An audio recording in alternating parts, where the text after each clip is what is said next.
ఈరోజు నేను ఢిల్లీ రావడానికి నిన్న కారణం ఏంటంటే తిరుపతి లడ్డు వివాదం చాలా దూరానికి వెళ్ళింది.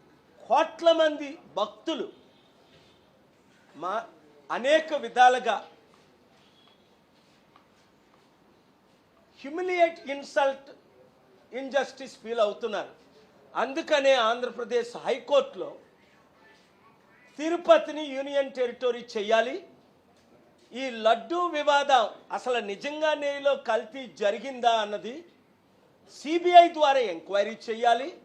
చంద్రబాబు నాయుడు 100 రోజులు ముఖ్యమంత్రిగా 6 వాగ్దానాలు నెరవేర్చలేక అన్ని విధాల ఫెయిల్ అయి ఖజానా ఖాళీ అయిందని చెప్పి ఈ లడ్డూ వివాదాన్ని జూలై 13 నుంచి ఆయనకి తెలిసినప్పటికీ ఈ మధ్యన తీసుకొచ్చారన్నదే నిన్న సుప్రీంకోర్టు ఆఫ్ ఇండియా కోర్టు 3లో నా వాదనలనే, నేను రేజ్ చేసిన క్వశ్చన్లే కన్ఫర్మ్ చేశారు. సిట్ ఎంక్వైరీ జరగకూడదు,